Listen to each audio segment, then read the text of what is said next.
コアートチャンネルへようこそ。ココアートチャンネル in 島根。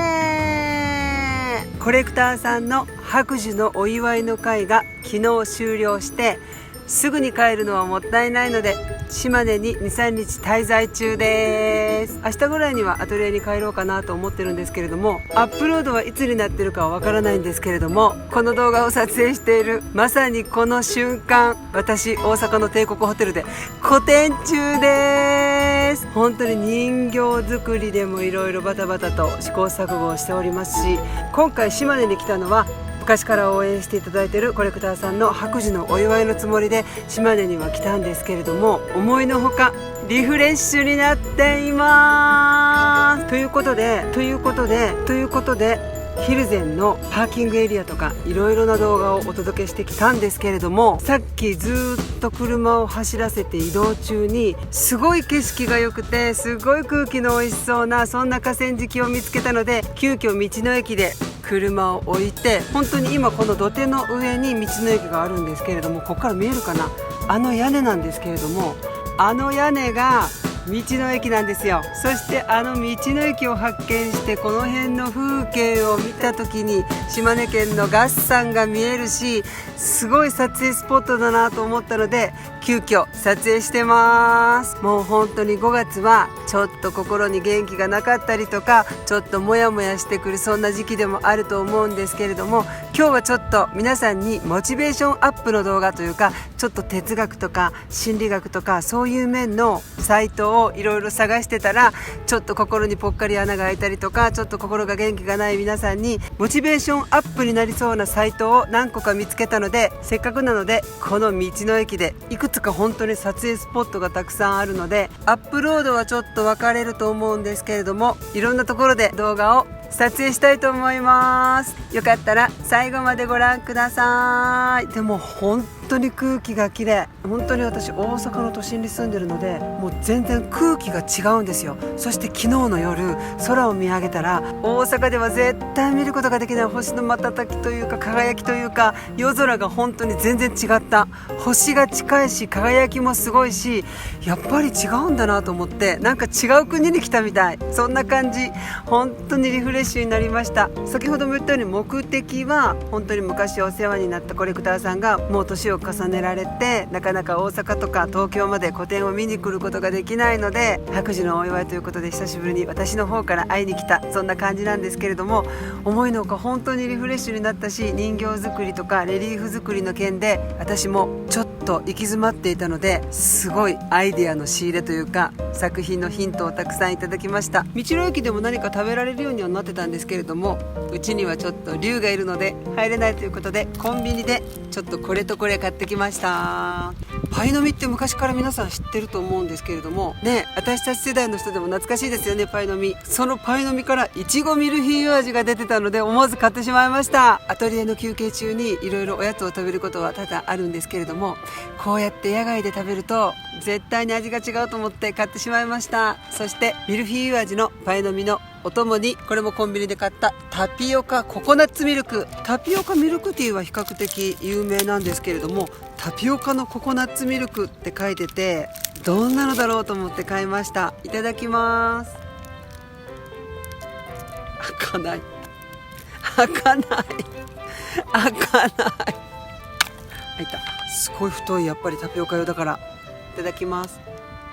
甘い。甘いじゃない、甘い。そしてパイの実いちごミルフィーユ味の子も同じ感じです。一口のスイーツパイいちごミルフィーユ、いつもと違う甘い香りが森全体に漂います。森って感じ、森って感じよ皆さん。なんかここで撮影してたらさ、誰か来たら何やってんだろうみたいな感じですよね。なんか外の撮影って難しいんだけど、大丈夫ですか？こんな感じです。確かにちょっとピンク。いただきます。いちごおいしい。なんかいちごミルフィーユ味は初めてだけども、パイの実自体が懐かしい感じなので、やっぱり懐かしい味です。りゅうくんダメ、りゅうくんダメよ。話題に入りたいんだけど、ロケーションが素晴らしすぎて全然話題に入れない。なんかさ、こっから見た人さ、何の動画これ、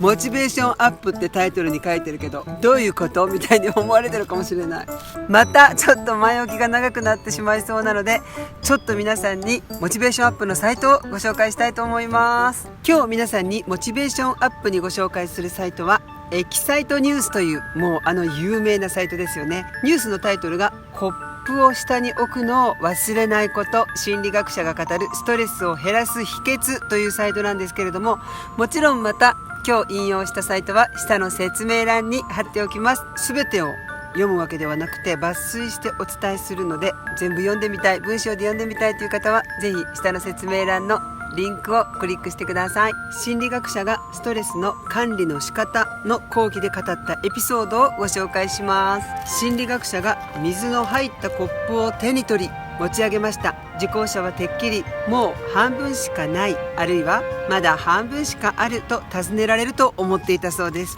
これは有名な話ですよね。もう半分しかないと思うのか、まだ半分あるよって思うのかっていう、その気持ちの持ちよう、捉え方で物事はポジティブにもネガティブにもなりますよねっていう話題は皆さんもご存知だと思いますけれども、そういう話題をすると思っていたんですけれども、心理学者は少し違ったんです。笑顔でこのコップはどれくらいの重さだと思いますかと尋ねたのです。受講生からは 200g、800g とか様々な答えが飛び出しました。すると心理学者はこう言いました。正確な重さは関係ないです。正確な重さは関係ないです。それは持っている時間によるのです。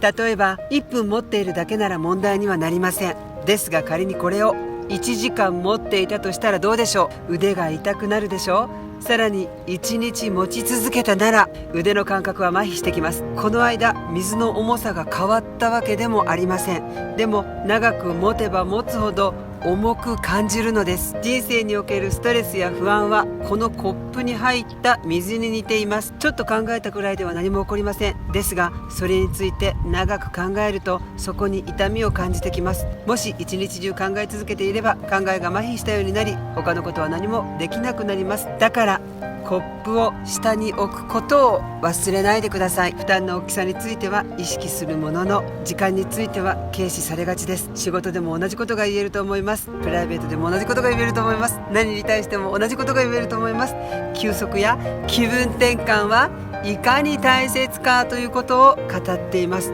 この心理学者が誰なのかとかそういうことに対してはこのエキサイトニュースでは詳しく書いてないんですけれども、これは本当にもうココアートチャンネルでもずっとお話ししている自己否定のことにちょっとつながると思うんですね。私はちょっとあんまり自分の若い頃のちょっと苦しかった時のことをこのココアートチャンネルでお話ししてないんですけれども、メインチャンネルの方では講演の動画をアップロードしているので、私の若い頃の苦しみとかについて知ってみたいという方はぜひメインチャンネルの講演会動画をご覧いただいたらいいと思うんですけれども、日々の自己否定大したことないでしょって思ってる方もたくさんいると思います。ちょっとぐらい人の悪口を言ったっていいじゃない、ちょっとぐらい愚痴をこぼしたっていいじゃない、ちょっとぐらい自己否定を繰り返したっていいじゃない、ちょっとぐらいのストレス大したことないよって、それはこのコップの水のことでも言えるんですけれども、その時は大したことなくても日々それが重なるとやっぱり感覚が麻痺してくる。なので自己否定を繰り返している人、それを持ち越して毎日毎日それが積み重なるともう本当に取り返しのつかないことになってしまう。なので日々日常で自己否定することをちょっとやめてみる。その日ちょっと自己否定したら夜に振り返ってみて、今日はよく頑張ったからもう自分を否定するのはやめよう、ちょっと重荷をしばらく置いてみよう、そういう感覚って大事なんじゃないかなって。そんなに重くないようなコップに入った水でもずっと持ち続けたら腕の感覚が麻痺したりとか辛くなったりしんどくなったりするということです。そのことって当の本人って本当に気づかないんです。これは私も経験があるので言えるんですけれども、心に溜まったストレスというのは自分が一番わからないんです。気づかないんです。だから意識的にいっぱいいっぱいになる前にちょっとコップを下に置いてみてください。そのコップがいかに重たかったかということにその時初めて気づくんです。こんなに腕が疲れてたんだ、私こんなにしんどかったんだ、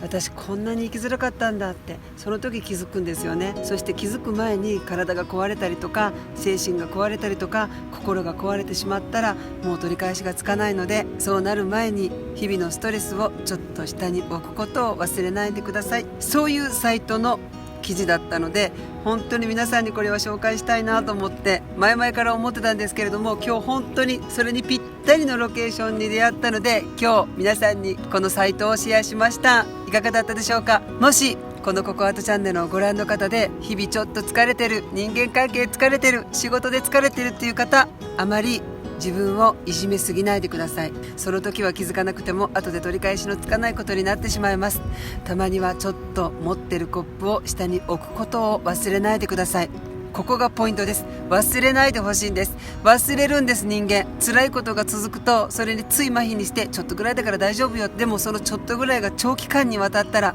長い時間にわたったら本当に辛くなる、重くなる。その前に置くことを忘れない。今は感じなくても置くという意識を忘れない。無意識にストレスをためがちになるこの現代社会なので、ぜひ意識的に自分のストレスを一旦下に置く、その感覚というのを皆さんちょっと感じてみてはいかがでしょうか。この記事を読むと自分のこととちょっと置き換えて読み解けたりもするので、ぜひ説明欄に貼っておくのでご覧ください。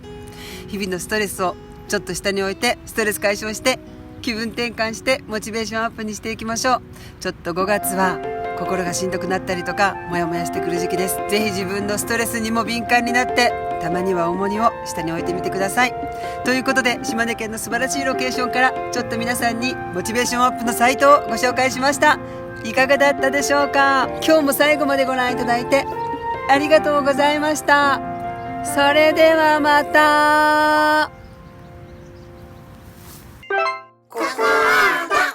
チャンネル島根県の大自然の中での撮影はいかがだったでしょうか。まだの皆さん、よろしければチャンネル登録もお願いします。画面のおすすめ動画、よろしければご覧ください。動画のシェア、グッドボタンもよろしくお願いします。それではまた次のココアートチャンネルでお会いします。ありがとうございました。